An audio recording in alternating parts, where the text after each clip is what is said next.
बच्चों, इस क्लास में अब हम अध्ययन करेंगे सामंतों की विभिन्न श्रेणियाँ। राजस्थान में सामंत व्यवस्था क्या थी, किस तरह से इसका उद्भव हुआ, यहाँ पर विकसित होने के क्या क्या कारण रहे, मुगल प्रभाव के पश्चात सामंतों की स्थिति में क्या परिवर्तन हुए, सामंतों पर कौन कौन से लाग अर्थात कर लगाए गए। हमने देखा रेख कर लगाया जाता था, हुक्मनामा, नजराना, पेशकशी, तलवार बंधाई, न्योत, चाकरी, सिरोपाव, ये विभिन्न प्रकार के कर होते थे, लाग होती थी जो सामंतों से लिए जाते थे। अब हम देखेंगे, हम अध्ययन करेंगे सामंतों की विभिन्न श्रेणियाँ कि राजस्थान में जो सामंत थे इनकी क्या क्या कैटेगरीज थी।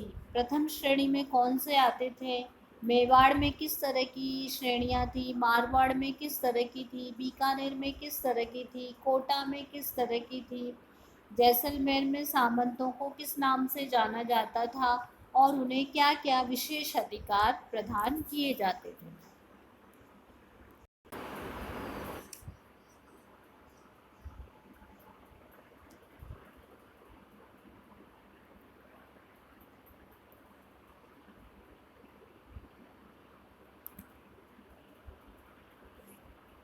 तो सामंतों की श्रेणियां सबसे पहले हम देखते हैं राजवी सामंत।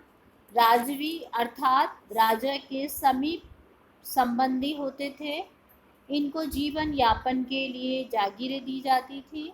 इस श्रेणी के सामंत 3 पीढ़ी तक रेख, चाकरी, हुक्मनामा से मुक्त होते थे और 3 पीढ़ी के पश्चात ये सामंत साधारण श्रेणी के सामंतों में आ जाते थे और इन्हें रेख, हुक्मनामा, चाकरी अन्य सामंतों की भांति नियमानुसार देनी होती थी। दूसरी श्रेणी के जो सामंत होते थे, ये सामंत प्रथम श्रेणी के सामंत कहलाते थे और इनको विशेष अधिकार प्राप्त होता था कि जब उस विशेष अधिकार का नाम था ताज दोहरी ताजमी।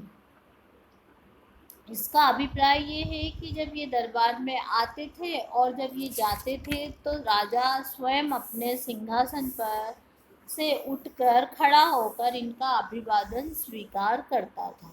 अब जो सरदार होते थे ये 2 प्रकार के होते थे। वहाँ पसाव सामंत, ये इनका विशेष अधिकार था, और कुरब सामंत।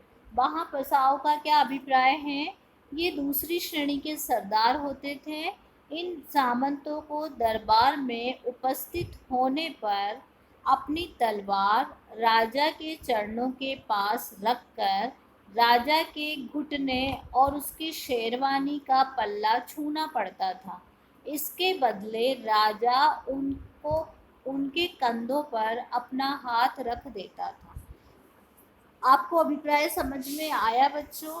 इसका अभिप्राय या इसका अर्थ ये है कि जब ये सामंत दरबार में आते थे तो अपनी तलवार को राजा के चरणों में रख देते थे और राजा के घुटने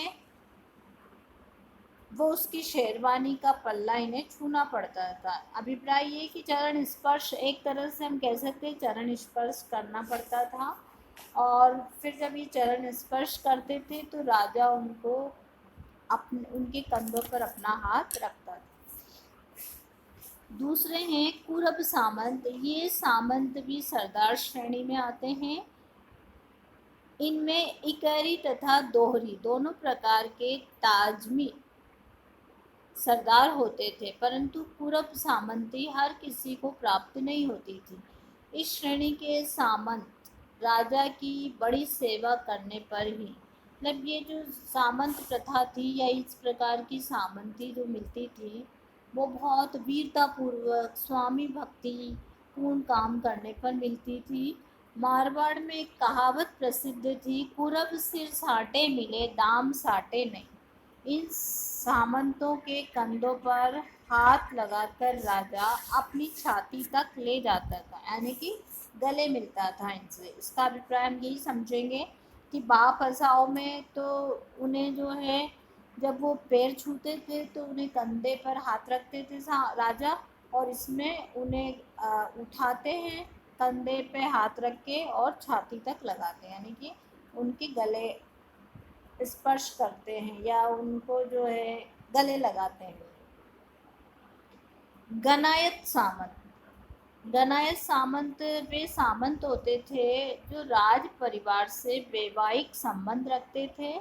इसके अलावा इस श्रेणी में वे सामंत भी आते थे जिनका मारवाड़ में राठौड़ों का प्रभुत्व स्थापित होने से पूर्व प्रभुत्व था।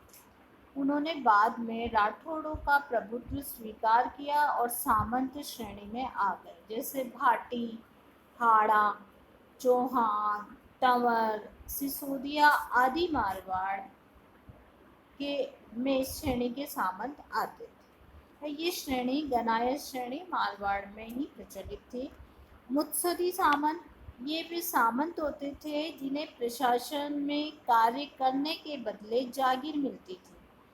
इस श्रेणी के लोगों के पास जागीर उनके सेवा काल तक रहती थी, परंतु कुछ सामंत ऐसे भी होते थे जिनकी जागीर वंशानुगत होती थी। मुत्सदी सामंत का अभिप्राय है कि प्रशासन में कार्य करने के बदले इन्हें ये अधिकार दिया जाता है। मारवाड़ के सामंतों की श्रेणियां। Doctor RP. व्यास ने मारवाड़ के सामंतों को 3 श्रेणियों में व्यक्त किया है। पहली है राजवी सामंत, दूसरे हैं मुत्सदी सामंत और तीसरे हैं सरदार। तो राजवी राजशासक परिवार के सदस्य, दूसरे प्रमुख दरबारी और तीसरे पितृ परंपरागत सामंत। मेवाड़ के सामंत हम देखेंगे, मेवाड़ में किस तरह के सामंत व्यवस्था थी। मेवाड़ के सामंत 16, 32 और गोल 3 श्रेणियों में विभक्त थे। इन 3 श्रेणियों को प्रथम, द्वितीय और तृतीय श्रेणी कहा जाता था। मेवाड़ में ये व्यवस्था अमरशाही के नाम से जानी जाती थी। इस व्यवस्था में महाराणा का पद सर्वोच्च होता था। महाराणा के अधीन 2 राजा, 16 उमराव, 32 सामंत और अनेक तृतीय श्रेणी के जागीरदार होते थे। तो 16 प्रथम श्रेणी के होते थे। इन सामंतों की संख्या 16 निश्चित थी। ये उमराव कहलाते थे। बाद में कालांतर में इनकी संख्या 21 हो गई थी। ये उमराव ताजिम, बाहापसाव, हाथ कुरब आदि नामों से भी जाने जाते थे। दरबार में इनके बैठने के स्थान निर्धारित होते थे। ये स्थान ओल कहलाते थे, जैसे बड़ी ओल, छोटी ओल, कंवरी की ओल।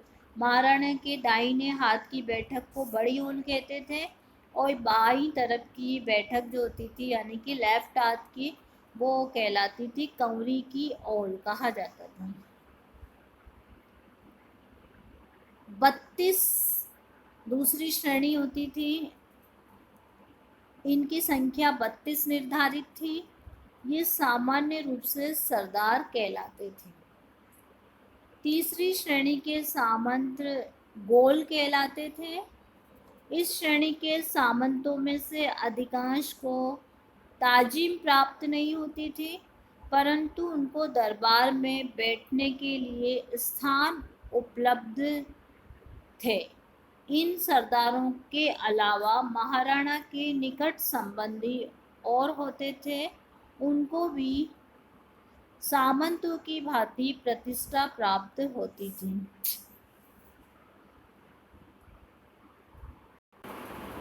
बीकानेर के सामंत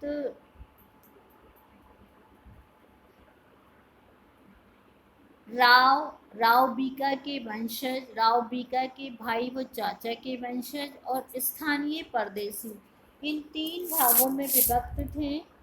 तो जो राव का अभिप्राय है, राव जो श्रेणी होती थी, ये प्रथम दो श्रेणी के सामंत वंशानुगत होते थे।